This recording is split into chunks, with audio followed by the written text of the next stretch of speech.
சாலமோனின் நீதிமொழிகள் அதிகாரம் 2.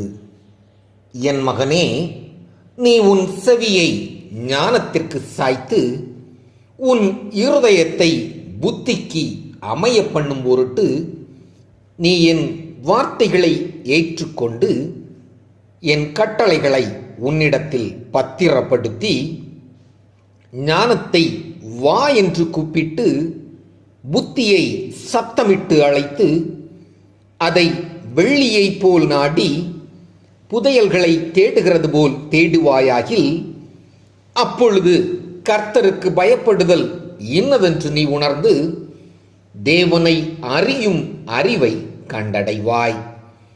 கர்த்தர் ஞானத்தை தருகிறார், அவர் வாயினின்று அறிவும் புத்தியும் வரும்.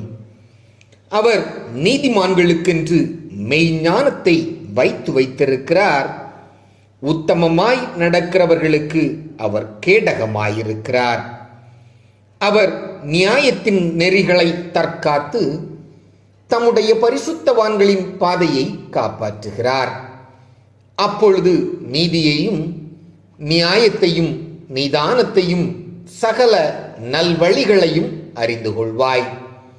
ஞானம் உன் இருதயத்தில் பிரவேசித்து அறிவு உன் ஆத்துமாவுக்கு இன்பமாயிருக்கும் போது நல் யோசனை உன்னை காப்பாற்றும், புத்தி உன்னை பாதுகாக்கும்.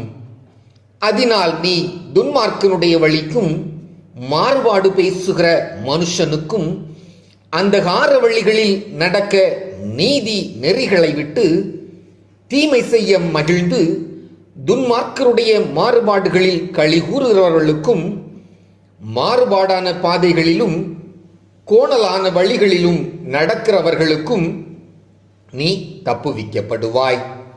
தன் இளவயதின் நாயகனை விட்டு தன் தேவனுடைய உடன்படிக்கையை மறந்து இச்சகமான வார்த்தைகளை பேசும் அந்நிய பெண்ணாகிய பரஸ்திரிக்கும் தப்புவிக்கப்படுவாய்.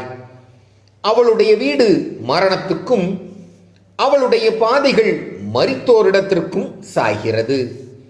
அவளிடத்தில் போகிறவர்களில் ஒருவரும் திரும்புகிறதில்லை, ஜீவ பாதைகளில் வந்து சேருகிறதுமில்லை. ஆதலால் நீ நல்லவர்களின் வழியிலே நடந்து நீதிமான்களின் பாதைகளை காத்துக்கொள்வாயாக. செவ்வையானவர்கள் பூமியிலே வாசம் பண்ணுவார்கள், உத்தமர்கள் அதிலே தங்கியிருப்பார்கள். துன்மார்க்கரோ பூமியிலிருந்து அறுப்புண்டு போவார்கள், துரோகிகள் அதில் இராதபடிக்கு நிர்மூலமாவார்கள்.